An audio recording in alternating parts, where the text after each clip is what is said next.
Today, we're going to look at waging total war.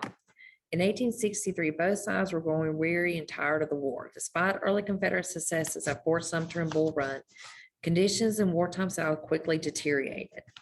The Union blockade resulted in severe shortages. Confederate money lost its value. This drop in value resulted in outrageously high prices. Many Northerners were also tired of the war and wanted to negotiate peace. But Lincoln wanted to win. He and his advisors believed that freeing the slaves, destroying as much Southern property as possible, and winning the 1864 election might all help end the war.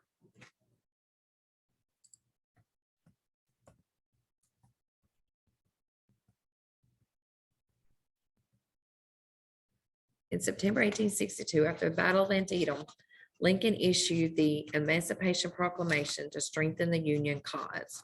Remember, we talked extensively about the Emancipation Proclamation yesterday, how its intent was to free the slaves in the Confederate-held territories, but Lincoln had no control over these Confederate-held territories. He hoped that his proclamation would convince people that the war was worth the blood of thousands of Americans. But again, slaves in the border states or other areas that are under the Confederate control could not be free. The word spread that the slaves who reached the northern lines would be free, so thousands of slaves fled from their masters. The proclamation also ended all Southern hopes of recognition from Britain, since most of British opposed slavery.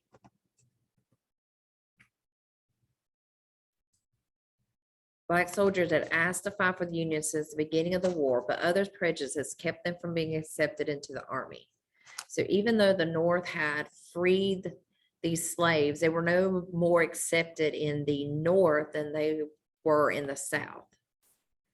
After the Emancipation Proclamation, Black regiments began to form.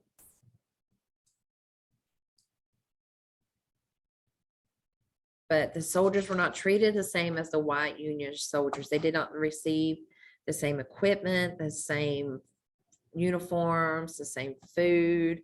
They were often given jobs such as digging trenches, those kinds of things, manual labor. They weren't given an opportunity to be able to fight.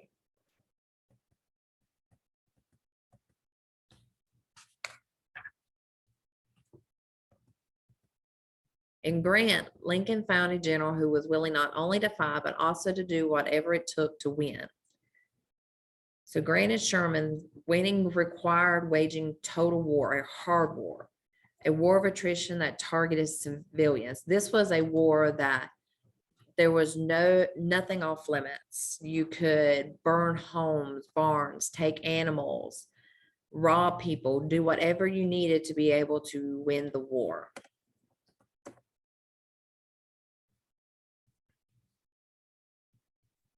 Lee was aware of the North's war weariness. Hoping to capitalize on it, he sent General Jubal Early and his cavalry north. He didn't expect Early to win any major battles, but he hoped to create anxiety in the North. From their base in the Shenandoah Valley, Virginia, Early's troops raided Maryland farms for supplies and livestock. In July of 1864, they rode to the outskirts of Washington, D.C. The threat Early posed kept some of Grant's troops near Washington and out of the fight against Lee. But Early's raids also led Grant to send General Philip Sheridan into the Shenandoah Valley with his cavalry, a decision that would have grave effect on the South. Grant ordered Sheridan to make the Shenandoah Valley into a barren waste so that crows flying over it would have to carry their provender with them, meaning that basically destroy the Shenandoah Valley so that if a bird was flying over this valley, they would have to take their food with them because there was no food or anything left there. So the Shenandoah Valley, which is called the breadbasket of the South, was left desolate. Lee's armies had even more trouble finding food, and civilians suffered greatly.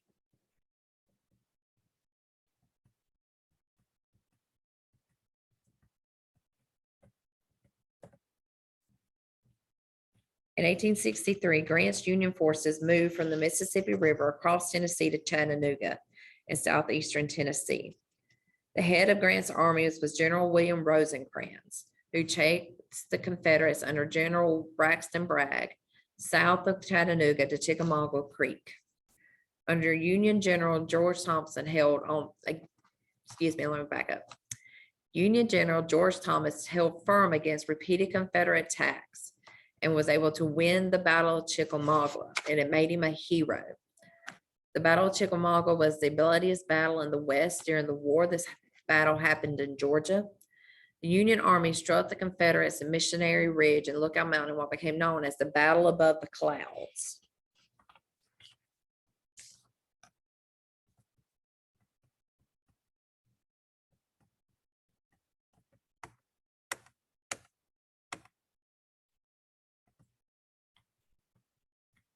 So Grant gave orders for Sherman to chase the Confederate army.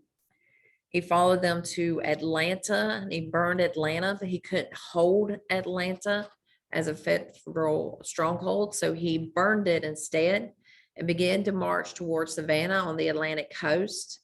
He ordered his commanders to forage liberally on the country during the march, meaning take what you want, do whatever you want to, because again, we're waging this total war. A bigger problem for the South, for the people in the South, were people called bummers. These were Confederate and Union deserters. They followed the army and pillaged and burned whatever the army didn't destroy. When they got to Savannah, it was around December, and Sherman called Savannah his Christmas gift to Lincoln. As a result, Sherman's march to the sea caused a great deal of bitterness among the people of the South, especially those in Georgia. A lot of people in Georgia still have bitterness towards Sherman. At the election of 1854, so again, the Northerners were weary of war. They wanted peace. Horace Greeley wrote that 9/10 of all Americans were anxious for peace on almost any terms. Radical Republicans did not think Lincoln was waging the war effectively. They also wanted to see greater actions to secure the emancipation and civil rights of all Black Americans. Northern Democrats also criticized Lincoln at every turn. Many wanted to preserve the Union through negotiation rather than war, and they thought Lincoln's suspension of habeas corpus, suppression of opposition newspapers, institution of a draft, and proclamation of emancipation were unconstitutional. Lincoln also faced opposition in his bid for re-election. Former Union General George McClellan ran on the Democratic ticket. Lincoln told his cabinet he did not think he would be re-elected, but Lincoln had political skills. He picked Senator Andrew Johnson, a Democrat from Tennessee, to be his running mate. He believed that Johnson could help him bring the Southern states back into the Union more easily after the war was over. Lincoln also had some men who helped turn the tide for him: Sherman, Sheridan, and Farragut. Their military victories in the fall of 1864 increased Lincoln's popularity and led to his victory over McClellan. In addition, Lincoln moved to ensure that the army in the field could vote absentee. All of these factors contributed to his winning re-election. All right, our last section is ending the war.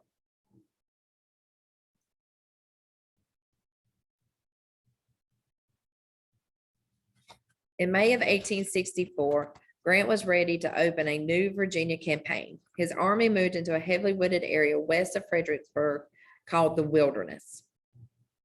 There, Grant hurled a force of 18,000 men against Lee's scant 60,000. Grant lost about 18,000 men, and Lee lost more than 10,000. Grant's losses were heavier, but he knew that he could more easily replace the man he lost. Lee could not. Northern newspapers and even Union soldiers complained of Grant's callous attitude towards death, calling him Lincoln's butcher. But Grant believed that if he pressed Lee's army long enough and prevented Lee from maneuvering to fight him, he could wear Lee down and force his surrender. Grant next moved east and then south. Lee marched all night to head him off and caught him at Spotsylvania Courthouse. But Grant moved south again, and Lee had to throw himself and his troops between the Union Army and Richmond. Between May 5th and May 12th, Grant lost more than 26,000 who were killed or wounded. Later, at the Battle of Cold Harbor, Grant committed a costly error by throwing 3 corps against well-entrenched Confederates. He paid dearly for it. The Union dead covered 5 acres. Although Butcher Grant had lost more than 50,000 men in 1 month, he continued to press forward. He had no thought of changing his plans. He said, I propose to fight it out on this line if it takes all summer. Lincoln agreed, telling his cabinet, I cannot spare this man. He fights. So while Grant was not perfect by any means, he certainly saw too little of death. He did not think enough of death, I should say. He was willing to throw however many men into a situation as possible, even if they all died, just to see an end happen. But he was fighting and he was winning a war. So Lincoln was saying here, I'm not going to pull him out. He's winning. He's fighting like he's supposed to.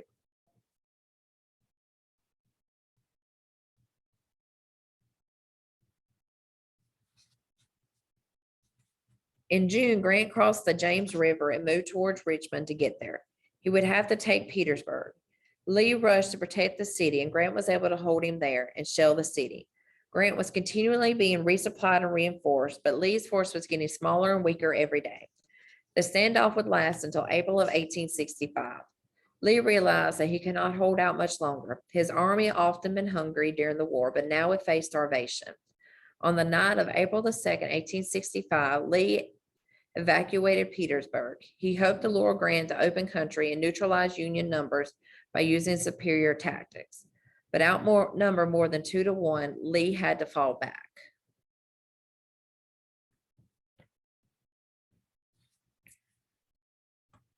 As Lee saw it, his last hope was to link with Johnston's army in upper North Carolina and make one last stand.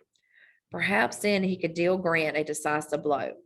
But Sheridan blocked Lee's retreat to the Blue Ridge Mountains. On April the 7th, Grant offered to discuss terms of surrender with Lee. Both commanders knew that the farther resistance was hopeless. On April 9th, Lee and Grant met in a farmhouse in Appomattox courthouse to sign the surrender papers. Now, it's an interesting story about this farmhouse at Appomattox. The home was owned by a man named Will McLean. Him and his family had moved here during the war to try to escape the war. Their first home that they had was a plantation in Virginia at Manassas Junction. And the war, the first big battle of the war occurred here, the Battle of Bull Run.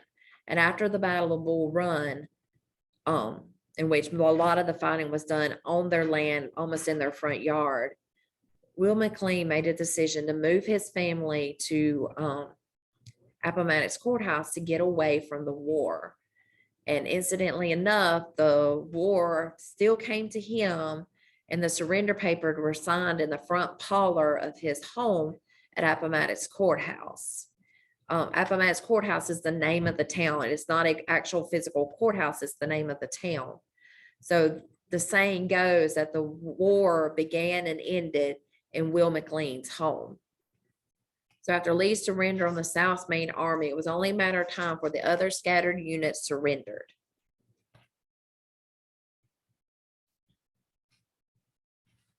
Looking at the cost of war, about 620,000 soldiers were killed. It was the most destructive war in American history. Much personal property and industrial capacity being destroyed, mostly in the South. The death rate for the Union troops was 23%. Southern troops is 24%. In the South, 1/4 of all men of military draft age never returned from war. By contrast, in World War II, 1 in 16 was lost. Many were bitter because of the North's hard war policy. Distrust and even hatred lingered between the North and the South for decades. The war would claim one more casualty that affected both sides. On Good Friday, April the 14th, 1865, President Lincoln and his wife went to Forest Theater in Washington to see a play. John Wilkes Booth, an actor and a Confederate sympathizer, entered Lincoln's private box and shot the president in the back of the head. Lincoln died the next morning. Booth was later tracked to a barn in Virginia. The barn was burned, and Booth either took his own life or was shot and killed by one of his pursuers. No one knows what might have happened after the war had Lincoln lived, but Lincoln's second inaugural address emphasized malice towards none. Lincoln's terms for readmitting the Southern states to the Union was generous. Andrew Johnson, Lincoln's successor, determined to continue the course set by Lincoln. But the radical Republicans who wanted to control both houses of Congress in 1866 had other plans. When some Southern states imposed black codes, laws that prevented blacks from gaining social status or political rights, radicals exercised oversight to prevent these abuses. They were determined that the South's readmission to the Union would be tied to voting rights for freedmen. Lincoln was buried in his hometown of Springfield, Illinois, on May the 4th, 1865. The country then turned to deal with the problems that it had never before faced. These problems would plague the nation for the next 100 years. In some way, they're still with us today.